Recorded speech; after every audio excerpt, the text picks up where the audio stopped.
My next guest is on the phone. She's on the West Coast, so it's 3 hours earlier because I'm on the East Coast. My next guest is currently a co-executive producer on BET's American Soul, premiering this January 2019 on BET, consulting producer on BET's The Quad. I met her as a young writer on Robert Townsend's The Parenthood. She went on from there to become executive producer and co-creator of the groundbreaking MOESHA, with teen sitcom starring Brandy, and The Parkers, which starred the incredible Monique. Please welcome to Money Making Conversations, the one and only Sara Finney-Johnson. Good morning. Good morning. How are you? Got good energy there, Sara, on the West Coast. Yes. Yeah, it's 7:30, but I'm up. So, Sara, what's your schedule? What show are you working on right now? It's a new show, another hour drama from BET. From Tracy Edmonds and Vanessa Middleton. And I can't give you the title because it's going to change. Right. But it is coming to BET in the spring of 2019. Can you tell us a little bit about the story, the show? It's about three women, and, it's set in the world of basketball at least for a moment it is. I'm not sure it's going to stay there. Right. But one is a woman who's a housewife who's decided she wants something more, and she's kind of going to be forced to need something more. Right. Another is an up-and-coming journalist. And the other is a girl who's kind of living on the edge. Right. She wants to be in the quote-unquote biz, and she'll do anything to get there. So now, when I met you, Sara, you was all 100% sitcom. So Yeah. now, American Soul drama, The Quad drama. Now, Yeah. the project you're working on drama. Yeah. When did you make the decision to transition to drama, or just the nature of the business? Rushion, I just believe that you've got to transform to whatever is working for you or that you desire. And I felt like I love sitcom, I love comedy, but dramas were really, I'd always wanted to do a drama, first of all, but I never had the opportunity because, I was so blessed to keep working in half hour in sitcom. So dramas, they were just popping up everywhere with all, the new streaming services and cable, and comedies were kind of falling by the wayside. There weren't a lot of comedies. And so I thought, you know what, this might be my chance to dive into drama. So I wrote a couple of spec scripts, got them to the right people. Thank God Felicia Henderson was one of them. Right. And she loved it. She hired me on Single Ladies. I did that a few years ago with her. And that got me started. And, I'm not saying I would never do comedy again, but I really do love drama. I'm really happy here. Now, one of the dramas I mentioned in your credits, were your co-executive producer on BET's American Soul that premieres January on BET. What exactly is American Soul? American Soul is about Soul Train and the life of Don Cornelius. Yes, it's going to be great. It was a great opportunity there, and his life, the man was just fascinating. And I grew up, I'm of that era. I grew up on Soul Train. Every Saturday morning there was Soul Train. Train! Exactly. So it's just a lot of rich story there, and it was Devon Gregory's the showrunner, and so it's going to be great. I really hope people get to watch that. Yeah, that's a show that I'm sure, out of curiosity, we'll watch it because it truly is a side of our lives. You're telling the truth. The Soul Train line, if you could break out the Soul Train line right now at a party. Exactly. It lives on, and it doesn't matter what color, what race you are. Everybody, you can go to a wedding right now, and there's a Soul Train line. So it's lived on, and it's great. Now, when you talk about when I met you, was on The Parenthood. Right. You had just come off of Family Matters, correct? Yes. Okay. Now, you're writing by yourself now. At the time, you had a writing partner, the talented Vita Spears. What was the difference in having a writing partner? Now you're making all the creative decisions by yourself with a script. I think in comedy, you find more partners. People to bounce things off of, your jokes and whatever. And in drama, it's like you have a room full of people to bounce things off of, and then you go off and usually write your script. And I don't know. I like it. I don't mind the partnership, but I just kind of prefer working at my own pace and doing it, having gotten notes from the showrunner and the other writers, and then just going off and doing it. And I think that's the difference. In the comedy room, everybody's bouncing jokes. And of course, I want to say this about comedy. It's not all about jokes. Right. I firmly believe that whether you're doing comedy or drama, it starts with a great story. Right. And once you have that story, and you were famous in the Parker's writers' room for pitching a joke once that I just didn't get. Mm-hmm. And I remember saying, Rushion, I know you have told jokes in front of millions of people, but wait a minute, that one I don't know about. I'm not sure about that. And you were like, what? So, but that's what you do in the writer's room. Everybody pitches, everybody throws up what they believe and what they feel, and then the showrunner makes a decision. And not to say that you didn't pitch 1,000 other great jokes, because you did. But the point is that it's a collaborative process either way. But I think in comedy, it really is about, it's that partnership that kind of, I think, helps you. And, of course, being partners with Vita was a great help to me. And, but I just started doing other things, and I write plays, and I got we want to talk about that plays in a minute, but let's go back to something, because you had an impact on me, because she had two amazing impacts in my life. First of all, was on parenthood, because she was right. I was just really funny guy, and and she told me, she says, Rushion, you're funny, but you're gonna have to learn how to write one day, She's and in fact, because she told me, because of her, my company name is Punch Up. That's what you do. If you're just a funny guy and you got jokes, they'll call you in and punch up a script. And so I named my company after she sat me down and went, if you want to be a punch up writer, there's a lot of business out there, but if you really want to be a writer, a long-term career in the sitcom and writing industry, you got to learn story. That was the first thing she said, story, and to learn how to put that story on paper and also take criticism, because a lot of people can't do that. She was like a teacher in the room, man. I'm in the room going, oh my God. Because I was a hot shot. I was a hot shot, man, when we first met. You couldn't tell me nothing. I was funny. I was coming off stage, Def Comedy Jam, everything. Right. Right. You're a funny guy. And so people assume that, hey, he knows everything. He's been doing it a while. And you know a lot. But I'm from the school of thought that there's always something more to learn. And she told me too. And so, but see, here's the part. When your teacher sits you down and they start teaching, you start learning. But then she had to leave because of the MOESHA series that got picked up. So tell us about that whole experience, because he was my mentor. Set me up and told me, look, you got to learn how to write, because right now you are not going to survive with just jokes. Then she leaves me. Well, thankfully it worked out. Brandy came along at the right time. Our project came together, and MOESHA happened because I always wanted to tell the story from a black teenage girl's perspective. And even though it would be from her point of view, it would have universal themes that everybody could relate to. I mean, The Wonder Years was one of my favorite shows ever, and I was certainly never a 12-year-old white kid, but I understood everything Kevin was going through. So I had hoped that MOESHA would do the same thing, and I wanted it set in my neighborhood I grew up in L.A., Leimert Park. And I felt like, there was not enough representation of positive, good people in that neighborhood, and a lot of neighborhoods like Leimert Park all over the country. All you heard about was violence. And I'm thinking, no, I know some people here, and they're going, they work hard every day. They're doing the best they can. And those people, some of them, of course, were my parents I was talking about, and our neighbors and our community. And so it was set there, and, she went to Crenshaw High School, which is in the community, and it was all about the things that teenagers go through. And thank God people responded. They loved the show. It went on to become a hit. And off of that, I went over to do a spinoff, which, of course, was The Parkers, and working with the fabulous Monique. Yeah, fabulous Monique. See, the interesting part about my relationship with Sarah is that Sarah caught me when I first came into the writers' game. I started on Steve's ABC series, Being the Boys. That got canceled immediately.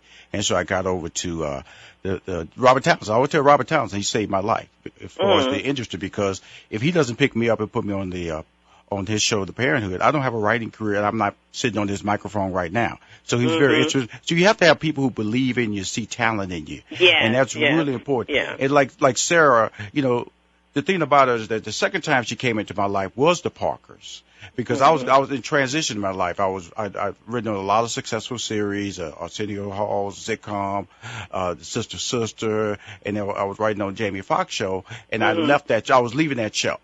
Because I wanted to take my life in a different direction. And I called Sarah. I said, Sarah, look, I don't know what I want to do. I said, but do you have a job for me over there? And she said, you know I got a job for you. I mean, just, you know, but you need people like that that take you to the next step. And she brought me on the show as a consulting producer on the Parkers, because it's something about this young lady, and I say this in a very sister-brother tone, is that she's always there, not only for people that she know, but for the community. Because she's, you know, her Christmas times was like looking at, you know, they're talking about Santa Claus. Yeah. Well, she was the female version of Santa Claus. And I would wind up mentoring people, buying computers for people I didn't know, because she inspires you. She knows she's laughing, but I'm telling the truth. Yeah. No, I love giving back. I believe that we all should do whatever we can, you know, just reach back and help somebody.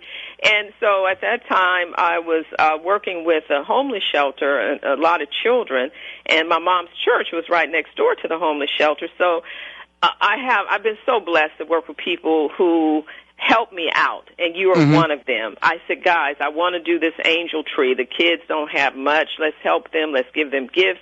We brought them up to the show. They got to watch the taping. We had a party afterwards, and, they were thrilled. You know, they get to meet MOESHA.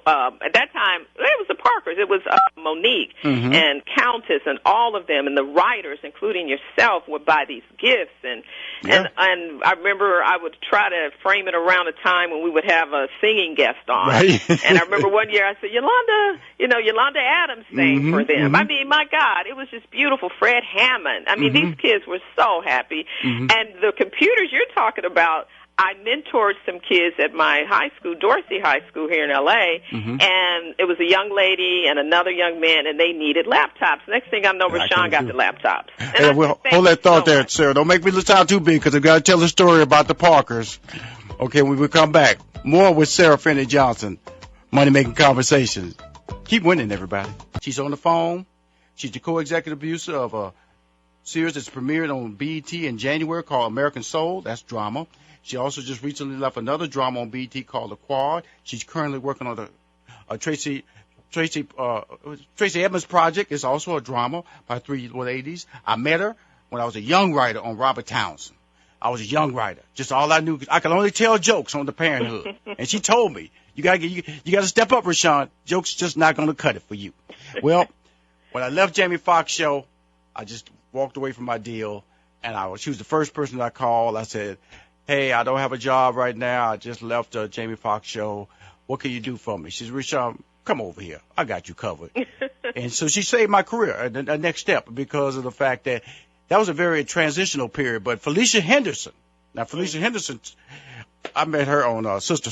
So we just all big friends. That's another one of my sisters. She was on the show last week. And so Sarah, Felicia, you know, she was getting really good in the interview, and she told everybody about what happened on the show one time when I arrived late for work, and so I felt if Felicia isn't going to partially get the story out about me, I need to come back to the person who knows the truth, the facts about the day Rushion arrived late for work. Well, I know Felicia told the truth, first of all. Let me just say that. But let me tell you what happened. Rushion, you were a mess. You were so funny. First of all, we had a great time working together, and we were able to do great work. I think people sometimes think, it's just all serious or you're just goofing off too much. No, we found a good balance there, and I think we had a great 5 seasons. But what happened is that Rushion came. First of all, let's set this up. At the time, I was starting to transition. I was managing Steve and running the morning show, because I was kind of like taking on a different lifestyle. Oh yeah, you were multitasking. You were definitely doing that. Rushion, you've always been a hard worker. You always got 3 jobs at least. I know that. But I didn't really know it then. I know it now.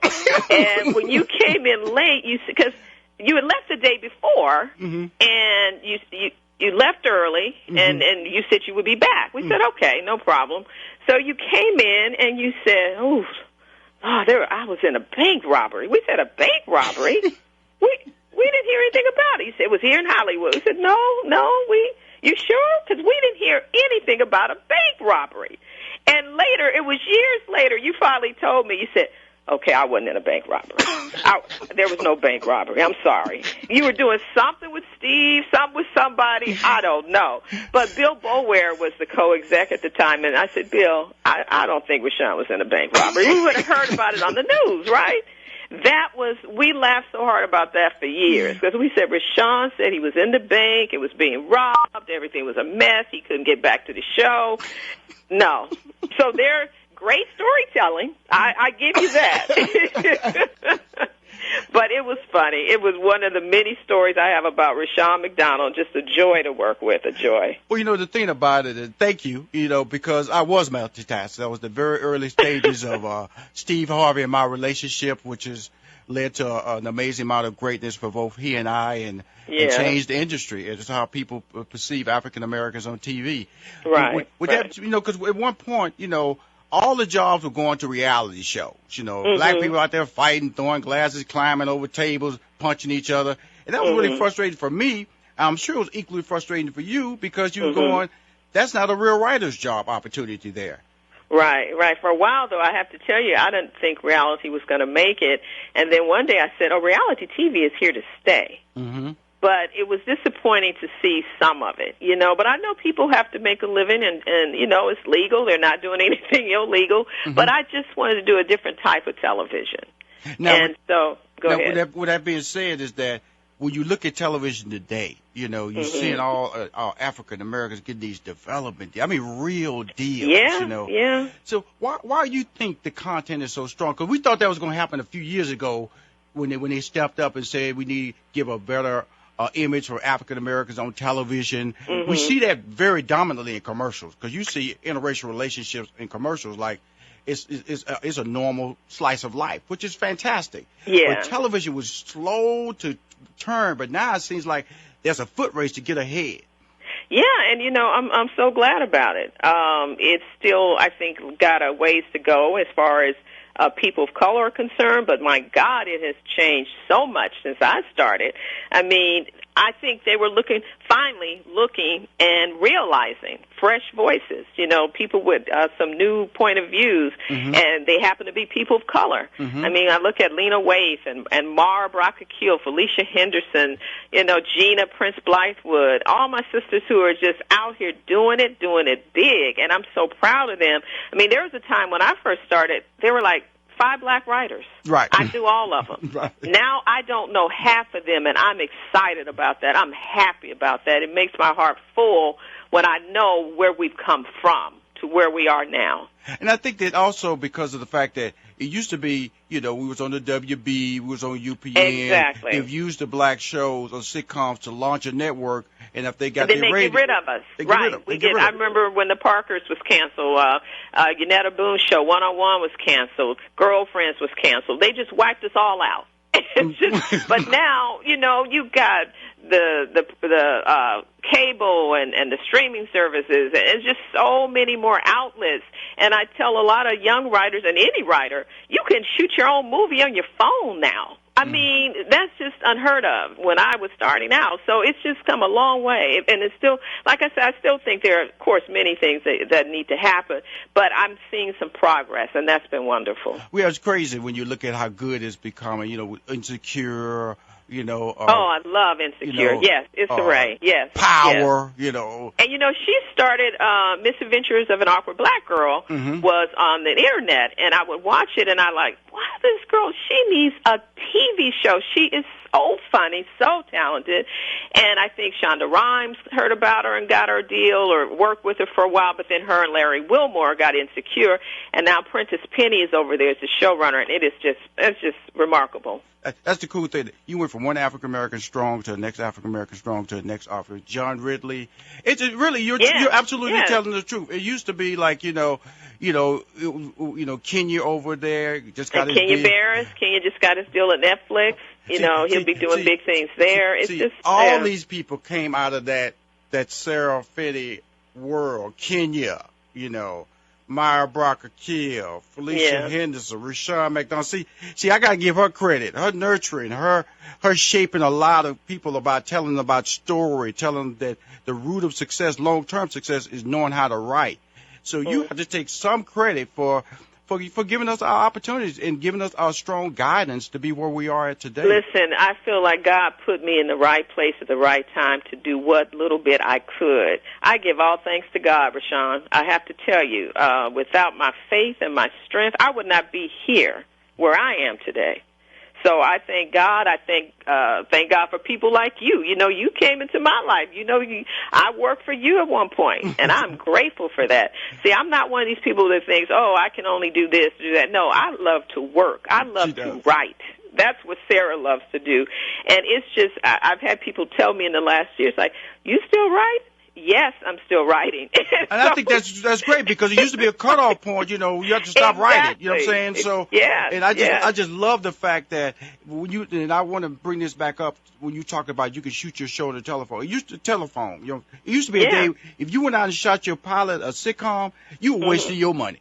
It wasn't, because the industry was locked down. Right. You wasting your time. If you don't come through us, you will not get on television, because you can do that in the film industry. You can do independent production and get your movie in the theaters. Right. It used to be the same. Television didn't work like that. Because of the streaming services and the demand for content, you can actually do your own project and then go show them, and they'll put it on television. And plus, production costs have dropped tremendously. It's a whole new world. And I want to say something. We talked a little earlier about my transition into writing drama. I believe as a writer, don't get pigeonholed. You should write whatever you want. I'm still going to do a movie one day. I might go back to comedy. I think you should write books, plays, whatever it is. I say keep writing. Keep that tool fresh and work on your craft. I just say write. Well, the one thing you told me is that, Rushion, you can keep winning. And I just love the fact that I do say she's my sister. I have 6 natural sisters. I have 2 extra ones.